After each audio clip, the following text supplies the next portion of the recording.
Dan untuk membahas bagaimana keseriusan, maksud kami bagaimana persiapan debat terbuka pemilihan Wali Kota Surakarta, kita akan membahasnya secara tuntas bersama Ketua KPU Kota Surakarta, Sutarti. Selamat malam, Ibu Sutarti. Selamat malam, Mas Ade dan pemirsa Metro TV. Baik, selamat malam. Bagaimana persiapan jelang debat sejauh ini, Bu? Ini tinggal menunggu waktu saja. Saat ini kedua tim paslon sedang melaksanakan briefing bersama moderator dan juga mengundi soal, karena soal harus diundi, tetapi memang tidak ditayangkan langsung, tetapi didokumentasikan. Sekarang ini kedua paslon sedang melakukan briefing dengan kedua moderator, yaitu Mas Wahyu Wiwoho dan Mbak Eva Wondo. Baik, apakah kedua calon sudah melakukan GR, Bu, dan apa yang kemudian kendala-kendala yang ditemukan sepanjang hari ini? Tadi sudah jam 2 siang tadi sudah melakukan GR, lebih proses memastikan kaitannya dengan secara teknis blocking, kemudian tempatnya di mana saja, kemudian ketika break harus berada di mana, bisa duduk atau istirahat di mana, begitu. Karena secara substansi sudah kami selesaikan pembahasan rundown itu dengan kedua paslon dan tim kampanye tanggal 4 yang lalu, tanggal 4 malam. Baik. Bu Sutarti, lalu bagaimana, Bu, dengan susunan atau rundown acara dan mekanisme debat publik malam hari ini? Jadi ada 8 segmen dan ada 7 break dan 1 end break atau breaknya 8 kali. Kemudian debatnya sendiri selain pemaparan visi misi dan program kerja paslon itu ada terbagi menjadi 5 debat.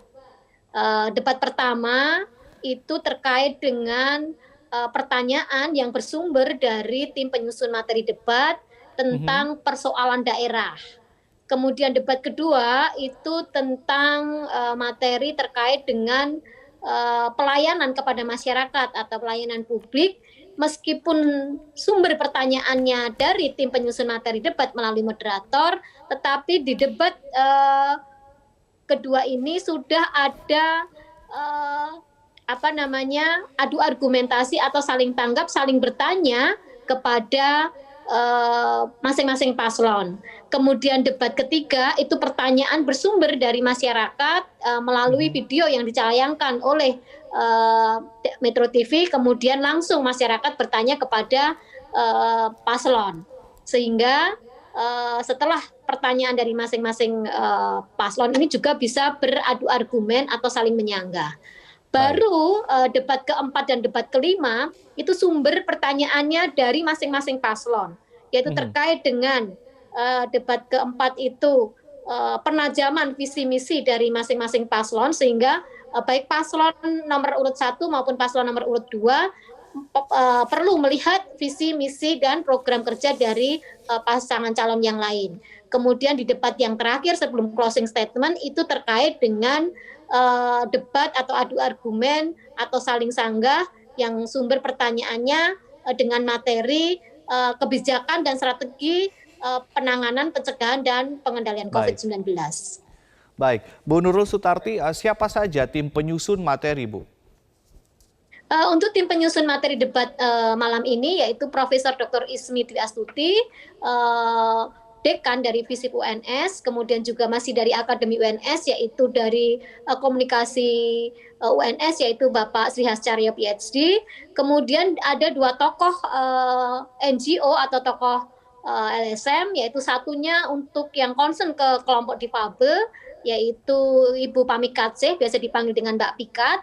Kemudian juga ada Ahmad Rifai, beliau adalah tokoh LSM yang bergerak terkait dengan perencanaan pembangunan dan persoalan atau isu-isu di Kota Surakarta. Sedangkan satu lagi adalah pengusaha batik Gunawan Setiawan di Kampung Batik Kauman. Baik, lalu ini kan ada larangan untuk paslon untuk tidak mobilisasi massa. Apa sanksinya, Bu, bila mereka melanggar? Intinya nanti kalau masih sepertinya patuh ya, karena 2 momen penting sebelum ini mereka kedua paslon ini sudah patuh terkait dengan pengundian nomor urut dan juga mengawali tahapan kampanye. Sehingga kalaupun sampai ada, itu sudah pasti Bawaslu nanti akan yang memperingatkan.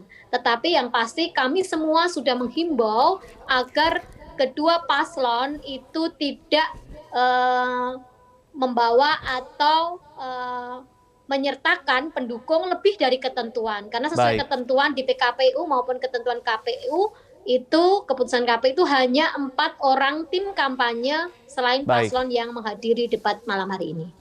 Baik, terima kasih Nurul Sutarti, Ketua KPU Kota Surakarta telah bergabung bersama kami di Prime Time News.